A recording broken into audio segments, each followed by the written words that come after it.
एक बात पर विश्वास कर लीजिए कि आपको कोई भी सुखी नहीं कर सकता।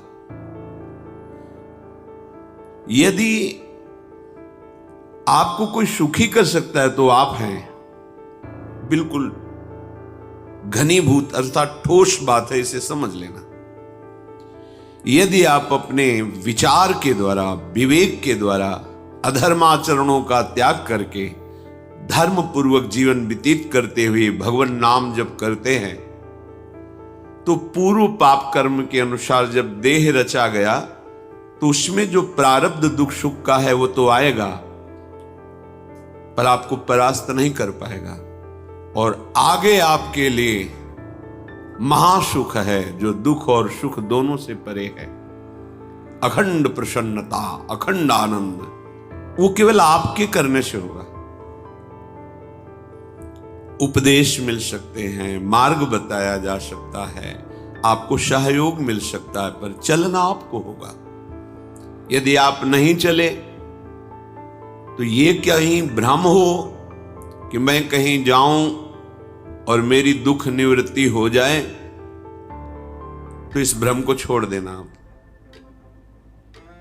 क्योंकि हम आप तो बहुत छोटे जीव हैं, अर्थात बहुत लघु तपस्या, लघु पुण्य वाले हैं।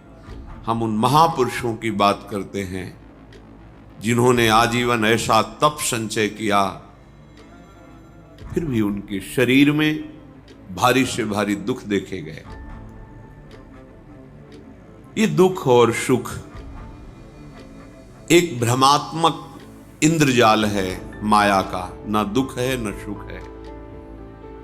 जैसे जो सपने सिर काटे कोई, बिन जागे दुख दूर न होई।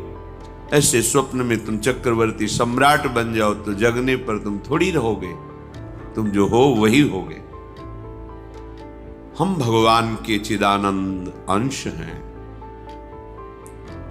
ये भूल कर हम अपने को स्त्री पुरुष, अच्छा बुरा, धनी निर्धन, दुखी सुखी आदि आदि बहुत सा प्रपंच है, इसे हम अपने दिमाग में बैठा लिया है। जब तक आप ये प्रपंच नहीं छोड़ोगे तब तक आपको सुखी कोई कर ही नहीं सकता, क्योंकि दुखालयम नाशवान संसार का तो तुमने अस्तित्व रखा है। अगर ये किसी के दूर करने से होता तो स्वयं जगत गुरु परब्रह्म परमात्म तत्व भगवान श्री कृष्ण सामने हैं और अर्जुन को कह रहे हैं, मात्रा स्पर्शास्तु कौन्तेय शीतोष्ण सुख दुखदा आगमा पायनो अनित्यास्तास्तितिक्षस्व भारत। हे भारत, हे अर्जुन, ये आने जाने वाले अनुकूलता प्रतिकूलता, गर्मी शीतलता, अर्थात काम क्रोध लोभ मोह मद मत्सर अपमान निंदा, ये सब ताप पहुंचाते हैं। अनुकूलता सम्मान यश कीर्ति धन वैभव, मानी हुई मान्यता, ये सब शीतलता पहुंचाते हैं। ये उष्णता और शीतलता, अनुकूलता और प्रतिकूलता आने जाने वाले हैं। भगवान ये नहीं कह रहे मैं मिटा दूंगा, कह रहे तास तितिक्षस्व भारत। हे अर्जुन, ये तुम्हें सहना होगा। यदि तुम इसे सह गए तो तुम्हारे हृदय में ऐसी स्थिति प्रकट हो जाएगी कि फिर ये स्पर्श भी नहीं कर पाएंगे। सहने से तुम्हारी भक्ति बढ़ेगी, तुम्हारा चिंतन बढ़ेगा, तुम्हारा स्मरण बढ़ेगा। सत्य वस्तु के लिए, सत्य तत्व के लिए तुम सुखी हो जाओगे। बिल्कुल खुली बात। आडंबर नाटक पाखंड इसकी जरूरत नहीं है। प्राकृतिक भोगों में सुख बुद्धि, देहाभिमान, विद्यारूप महत्व कुल धन यौवन अभिमान, यही तुम्हारे दुख का मूल है और ये कोई दूसरा नहीं हटा सकता। ये तुम्हें अपने विवेक सत्संग से प्राप्त हुए विवेक के द्वारा, शास्त्र स्वाध्याय से प्राप्त हुए विवेक के द्वारा इसे तुम्हें त्यागना है। दुख तुम पकड़े हो तो छुड़ा कौन सकता है? छुड़ाना तो आपको ही पड़ेगा। अगर कोई वादा करता है कि मैं आपको दुख रहित कर दूंगा, मुझे आज तक समझ में नहीं आया। दुख रहित होने का जो उपाय है वो गुरुजन, महापुरुष, संत जन बताते हैं कि जब चारों ओर अंधेरा छा रहा हो, कोई अपना न दिखाई दे रहा हो, केवल दुख ही दुख, अशांति ही अशांति, उस समय आप देखिएगा कोई एक है जो आपको बहुत प्यार कर रहा है। वो हमारे प्रभु हैं। आप जिनकी तरफ पीठ किए हो और जहां दुख है उधर मुख किए हो, वापस घूमो, सन्मुख होइएगा। सन्मुख होए जीव मोए जब वहीं, जन्म कोटि अघनाशों तबहीं। करोड़ों जन्मों के पाप नष्ट कर देते हैं भगवान। जहां प्रभु की तरफ हुए तो पता चला बहुत जन्मों से बिछुड़ा था, वो मेरे स्वामी मिल गए। भारी से भारी संकट की निवृत्ति के लिए एकमात्र उपाय भगवान श्री हरि का आश्रय, उनके नाम का जप। सत्य मान लीजिए, आडंबर से कुछ नहीं होना। चाहे जितने जंतुर बांध लो, चाहे जितना जो कुछ जादू टोना जो मनावे सो कर लो, बारी मथे घृत होए बरु शिकताते बरु तेल, बिनु हरि भजन न भवतरी यह सिद्धांत अपेल। विनिश्चितम बदामिते नान्यथा वचांस में हरि भजंती। अटल बात है, यदि भजन नहीं करोगे तो तुम्हें कोई सुखी नहीं कर सकता। तात्कालिक आपको ऐसा लग सकता है मेरा काम बन गया, नहीं, वो तत्कालिक है। हमारा काम बनना तो तब होगा जो हमारा आवागमन मिट जाए, सदा सदा के लिए मुझे ऐसी वस्तु प्राप्त हो जाए कि जहां चाह ही खत्म हो गई, जहां दुख ही खत्म हो गया। वो हमारा स्वरूप है, वो हमारे आराध्य देव है। प्रार्थना मान लीजिए, भटकाव से बचिए। ये कलिकाल मलायतन मन कर देख विचार, श्री रघुनाथ नाम बिन नाहिन आन आधार। महापुरुषों ने स्पष्ट कहा है। ये मलायतन मल का आगार है। मल माने कामना, नाना प्रकार की वासना, भ्रष्ट आचरण, छल कपट, दंभ पाखंड, बोलबाला इसका। एकमात्र श्री भगवान का नाम आधार है। जो चाहत है नित्य सुख अरु मन को विश्राम, तो हित ध्रुव हित सो भजत रो पल पल श्यामा श्याम श्यामा श्याम श्यामा श्याम। यदि सच्चिदानंद शाश्वत सुख चाहते हो, जहां से कभी हटना ना पड़े, केवल सुख ही सुख है, आनंद ही आनंद है, और मन का विश्राम चाहते हो कि भाग दौड़ मन की मिट जाए, तो बस प्रेम से बोलते रहो श्यामा श्याम श्यामा श्याम, राधे श्याम, राधा राधा राधा वल्लभ। ये बड़ी शोध करके महापुरुषों ने बात कही है। यदि आप भजन नहीं करते तो आप दिमाग में लिख लीजिए, चाहे अपनी नित्य डायरी में लिख लीजिए, जो आप दिनचर्या लिखते हैं। आपको कहीं भी कभी भी कोई भी सुखी नहीं कर सकता। गांठ बांध लीजिए, भटकने की जरूरत नहीं है। और यदि नाम जप करने लगे, धर्माचरण करने लगे, तो तुम आशीर्वाद देने वाले बन जाओगे। सातरति सातरति सा लोकांतारयति। ध्यान दीजिए, वो तर जाता है, वह तर जाता है, वो लोकों को तार देता है। जब पृथ्वी में भयंकर पापाचरण की वृद्धि हुई, असुरों के द्वारा प्रेरित होकर के जहां भी धर्माचरण, नाम कीर्तन, यज्ञ, हवन, होम, ऋषि मुनि विध्वंस कर, क्या हुआ? कोई दूसरा दिखाई दिया क्या? नहीं, किसी की सामर्थ्य नहीं थी। सब मिलकर के ब्रह्मा जी के पास गए, जो ईश्वर कोटि के महापुरुष, सबने ब्रह्मा जी से प्रार्थना की। ब्रह्मा जी ने कहा, हम भी जिनके सेवक हैं, वही प्रभु अब हमारे दुख का निवारण कर सकते। सोचो, आप किसी और से दुख निवृत्त कराना चाहते हैं? जिसने सृष्टि बनाई है, भगवान ब्रह्मा जी भी कह रहे हैं मैं जिनके सेवक हूं, वही प्रभु हमारे और आप सबके दुखों का निवारण करते हैं। तो आपको समझ में नहीं आ रहा कि एकमात्र भगवान श्री हरि ही हमारे दुख का निवारण कर सकते हैं। हमें कहीं भागने दौड़ने की जरूरत नहीं है। साधु समागम इसलिए किया जाता है कि हृदय पवित्र हो जाए, पवित्र हृदय की पहचान बुद्धि में विवेक का प्रादुर्भाव हो जाए और विवेक से मोह का नाश करके हम निरंतर प्रभु के प्रेम में डूबे, भजन में डूबे। सबने एक साथ मिलकर के विचार किया कि महासुख सिंधु प्रभु से विनय करनी तो कहां जाया जाए? वैकुंठ चले, किसी ने कहा क्षीर सागर चले। अपनी अपनी भावना व्यक्त कर रहे थे। तेहि समाज गिरजा में रहू, अवसर पाई वचन एक कहू, हरि व्यापक सर्वत्र समाना, प्रेम ते प्रगट होई मैं जाना। हे गिरिजा, परम वैष्णवाचार्य भगवान महादेव जी कहते हैं, उस देव समुदाय में हम भी थे। हमने कहा कि हमारे तो हृदय में बात ऐसी आती है कि कहीं भागने की जरूरत नहीं है। हरि व्यापक सर्वत्र समाना, जैसे वो वैकुंठ में विराजमान है, क्षीर समुद्र में विराजमान है, ऐसे कण कण में विराजमान है। बस तुम प्रेम से पुकारो, जहां पुकारोगे वहीं प्रभु प्रकट हो जाएंगे। नाम बाणी जहां श्याम श्यामा तहां,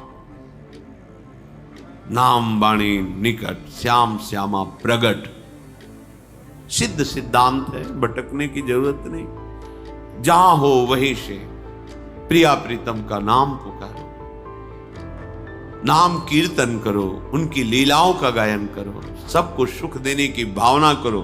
देखो तुम्हारी दृष्टि बदलती चली जाएगी, भगवत साक्षात्कार करने की योग्यता आने लगेगी। ऐसा ही हुआ। सबने मिलकर के श्री भगवान को विनय पूर्वक आर्त भाव से पुकारा। आकाशवाणी हुई, निर्भय हो जाओ, निश्चिंत हो जाओ, मैं स्वयं अपने अंशों के सहित अवतार लेकर इस भूमि का भार हरण करूंगा। तुम सब बड़े बड़े जो देवता हो, जाओ हमारी लीला में सुख लेने के लिए सब ऋक्ष वानर आदि का रूप धारण करो। ब्रह्मा जी, महादेव जी, बड़े बड़े ईश्वर कोटि के लोकपाल बहुत प्रसन्न हुए, क्योंकि भगवत वाणी सत्य है, त्रिकाल सत्य है। सबको विश्वास हो गया कि अब मारा तो जाएगा ये महासुर, जिसको लगता था कोई ना मंत्र के द्वारा मार सकता है, ना अस्त्र के द्वारा मार सकता है। स्वयं श्री भगवान पधार रहे। भगवान ने जो निरंतर भजन प्राण रहते हैं, कश्यप जी, अदिति जी, वो भगवान के वात्सल्य में भरे थे। प्रभु जब प्रकट हुए तो उनसे कहा, मुझे आप जैसा पुत्र चाहिए। प्रभु ने कहा कि मेरे जैसा तो मैं ही हूं, अद्वितीय हूं, दूसरा कोई है नहीं, मैं ही अवतरित होऊंगा। भजन में देखो कितनी सामर्थ्य है। जगत पिता को पुत्र रूप में प्राप्त कर रहे हैं। वही चक्रवर्ती सम्राट अवधपुरी के नरेश महाराज दशरथ जी के रूप में, जिनकी महामहिम अद्भुत सौभाग्य प्राप्त करने वाली तीन ये रानियां, श्री कौशल्या जी, श्री कैकेयी जी, श्री सुमित्रा जी। भगवान वशिष्ठ जी उनके गुरुदेव हैं। प्रायः बड़े बड़े महान जो राज्य पालक रहे, उनके ऊपर, राजा के ऊपर महाराजा विराजमान रहे। ऊपर से स्वर्गलोक आदि लोकों से भी यह शिक्षा मिली है। देवराजेंद्र तो भगवान बृहस्पति, दैत्यराज बलि तो भगवान शुक्राचार्य, जनक जी तो सदानंद जी महाराज, दशरथ जी तो वशिष्ठ जी महाराज ऐसा था, क्योंकि जहां हमारा विवेक काम नहीं करता वहां ये ब्रह्मबोध संपन्न महापुरुष तत्काल हमको संभालते हैं। महाराज दशरथ जी के हृदय में प्रबल लालसा हुई कि अब अवस्था व्यतीत होती जा रही है, पर जो गृहस्थ धर्म का परम लाभ है वो तो हुआ ही नहीं। वशिष्ठ जी के चरणों में प्रणाम करके कहा, भगवान एक ही बात की असंतुष्टता है, हमारे कोई पुत्र नहीं। वशिष्ठ जी ध्यानस्थ हुए, ध्यान में देखा और उनका तुम्हारा जैसा सौभाग्य अन्य का किसी का नहीं हो सकता। तुम्हारे यहां स्वयं सच्चिदानंद भगवान श्री हरि अपने अंशों के साथ अवतरित हो रहे हैं। श्रृंगी ऋषि को बुलाया गया, पुत्रेष्टि यज्ञ करी, उसमें साक्षात भगवान अग्निदेव प्रकट होकर के खीर दिया और कहा अपनी रानियों को पवा दीजिए। वशिष्ठ जी के आज्ञा के अनुसार उस खीर को 2 भाग में किया। प्रथम भाग श्री कौशल्या जी को दिया, जो दूसरा भाग था उसके 2 भाग किए, उसका 1 भाग कैकेयी जी को दिया। अब जो 1 भाग बचा उसके 2 भाग किए और वशिष्ठ जी की आज्ञा के अनुसार 1 माता कौशल्या जी को, 1 कैकेयी जी को दिया। उन्होंने अपने हाथ से सुमित्रा जी को दिया, तो सुमित्रा जी के गर्भ से लक्ष्मण और शत्रुघ्न, कौशल्या जी ने जो भाग दिया उससे लक्ष्मण जी प्रकट हुए, जो रामचरण अनुरागी, अद्भुत अद्भुत हरि प्रेमी। शत्रुघ्न जी भरत चरणों का आश्रय लिए हुए राम जी का सेवन करते।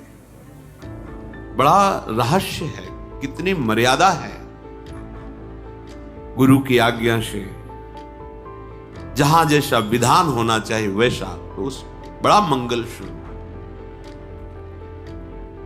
ये महामहिम जगत पावन करने वाली माताएं मानो अपने गर्भ में अखिल ब्रह्मांडों के स्वामी को धारण किए हैं, जिनके गर्भ में अनंत ब्रह्मांड वास करते हैं, उन प्रभु को अपने गर्भ में धारण करने का अनुभव कर रहे हैं। महाराज दशरथ बहुत प्रसन्न है। ये जीवन का परम लाभ है। प्रभु हमारे कोई हो, माता पिता भाई बंधु सखा पति प्रीतम पुत्र, कुछ भी, ये तो ऐसे करुणामय कोई भाव रख लो और गाढ़ भाव कर लो तो आपको अनुभव कराने लगेंगे। जिस भाव से आप देखोगे कैसा सुख महाराज दशरथ जी को हो रहा होगा, जिनको गुरुदेव से पता है कि स्वयं भगवान पधार रहे। प्रतिपल इनके दर्शन करके कौशल्या जी, कैकेयी जी, सुमित्रा जी के प्रेम पुलकित रहते हैं। दशरथ जी अहो भाग्य, साक्षात भगवान पधार रहे। समय व्यतीत हुआ, जोग लगन गृह बार तिथि, सकल भये अनुकूल, चर अरु अचर हर्ष जुत, राम जन्म सुख मूल। ठीक योग लगन ग्रह वार तिथि सब अनुकूल हो गई। कब? जिसके हृदय में प्रभु का प्रकाश हो जाता है। जो प्रभु के भजन में रहता है तो योग लगन ग्रह वार तिथि नक्षत्र सब अनुकूल हो जाते हैं। जो पे कृष्ण चरण मन अर्पित, तो करी है का नवग्रह। सब ग्रह नक्षत्र वार तिथि, ये जितने भी विघ्न कारक या शुभ कारक है, ये सब शासन में रहते हैं जिसके हृदय में भगवान नाम चल। जिते विनायक शुभ अशुभ, ये विघ्न करे नहीं कोई, क्योंकि भगवान का नाम चल रहा है। हृदय में भगवान प्रकाशित हो गए हैं, परमानंद अनुभव होता है। ऐसे भगवान जगत में प्रकट हो रहे हैं। ये तो कभी कभी अवतार होता है, पर ये अवतार होता ही रहता है। भगत के हृदय रूपी महल में अवतार होता रहता है। जो निरंतर भगवत चिंतन परायण अपने अहम को भगवान के चरणों में समर्पित किया तो भय प्रकट कृपाला, यही हृदय में प्रकाशित हो जाते हैं। हृदय में ही दिव्य वृंदावन प्रिया प्रीतम दिव्य लीला। चैत्र का महीना, नवमी तिथि, शुक्ल पक्ष, अभिजीत मुहूर्त, ठीक दोपहर का समय 12 बजे। सब लोगों को परमानंद प्रदान करने वाले प्रभु पधारे। शीतल मंद सुगंधित वायु बह रही है, देवताओं की दुंदुभियां बज रही, पुष्पों की वर्षा हो रही, बड़े बड़े ऋषि मुनि नृत्य कर उठे। जैसे साधना को फल मिलता है हृदय आनंद में, आज समस्त साधनाओं के फल स्वयं मंगल मूर्ति प्रभु पधार रहे। सब महात्माओं का, संतों का हृदय अलौकिक आनंद से भरा हुआ है। पृथ्वी जितनी दिव्यता है सब प्रकाशित कर दी। रस भरे फल, औषधियां, दिव्य मणियां, रत्न जो छुपाए हुए अपने गर्भ में थी, प्रभु आ रहे, सब प्रकाशित कर दी। जलधाराएं जो सूखी हुई थी वो भी।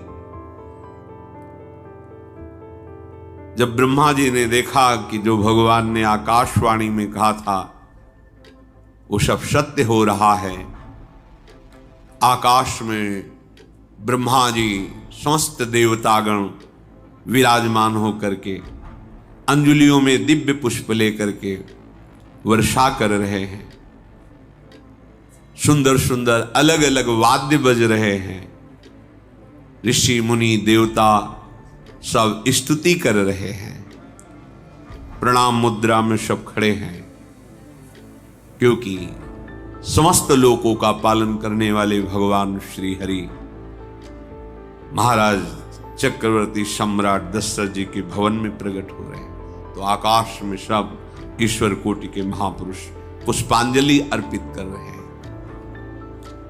उसी समय भगवान का प्रादुर्भाव होता है।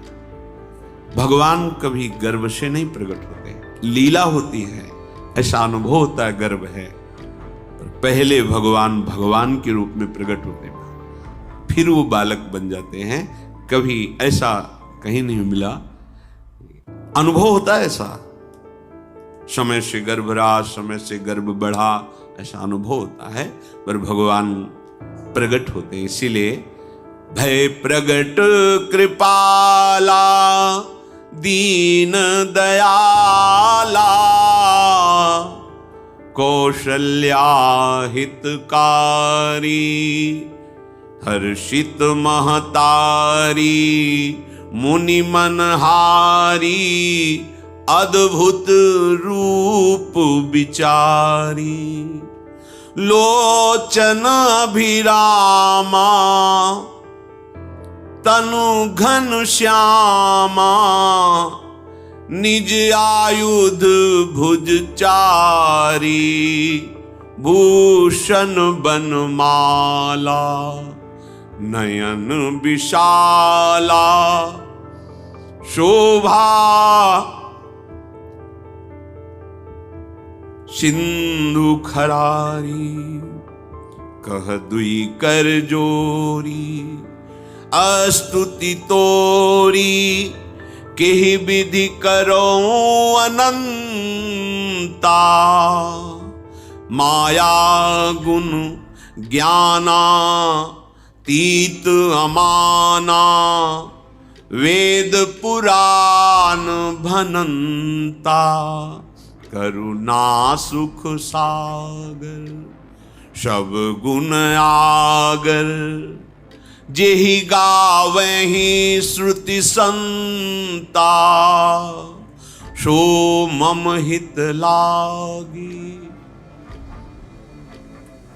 जन अनुरागी भयउ प्रगट श्रीकंता ब्रह्मांड निकाया निर्मित माया रोम रोम प्रतिवेद कहे, मम उर्षो बाशी यह उपहासी, सुनत धीर मति थिर न रहे, उपजा जब ज्ञाना प्रभु मुस्काना, चरित बहुत विधि कीनि चहे, कही कथा सुहाई मातु बुझाई, जेहि प्रकार सुत प्रेम लहे। दीनों पर दया करने वाले, बात समझिए। बहुत तपस्या है, बहुत गुण है, बहुत बड़े साधक हो, बहुत बात अभी नहीं बनी। दीनों पर दया कर। अगर हमारा भजन साधन बन रहा है, हमें भगवत चर्चा कथन श्रवण का सौभाग्य, धाम नाम रूप लीला, ये मेरे प्रभु की हेतु की कृपा है। आप एक बार भी राधा नहीं बोल सकते, कृष्ण नहीं बोल सकते, एक मिनट भी आप नहीं आ सकते, ये केवल मेरी लाडली की कृपा है। हृदय में किंचन मात्र गर्व नहीं, अभिमान नहीं। वो हमारे भगवान को बहुत प्यारा होता है, प्रियालाल को बहुत लाडला होता है। हमें प्रभु के अगर चरणारविंद के अनुराग में डूबना है तो विवेक से देखो है क्या पास हमारे।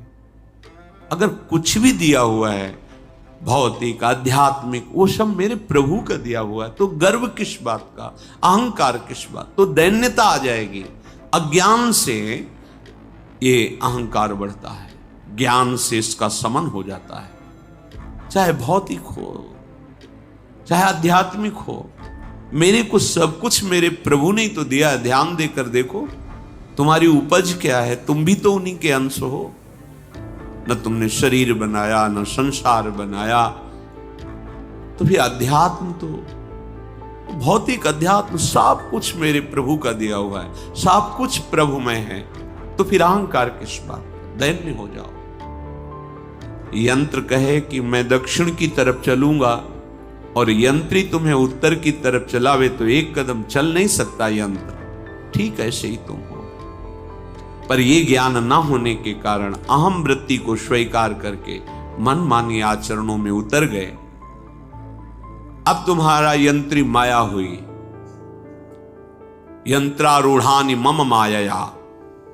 और यदि भगवद आज्ञा का पालन करते हुए भजन परायण, तो आप भगवान के हाथ के यंत्र बन जाओगे, महासुख में निमग्न हो जाओगे। जो दीनों पर सदैव दुलार करते हैं, माता कौशल्या जी को परम सुख देने वाले प्रभु प्रकट हुए। मुनियों के मन का हरण करने वाले प्रभु को सामने देख करके कौशल्या जी आनंद मगन हो गई। प्रभु कहां? सामने। आनंद क्यों मगन? नेत्रों से अश्रुधारा चल रही कौशल्या जी की। सामने देखा श्याम सुंदर विराजमान है, लोचन अभिरामा तनु घन श्यामा।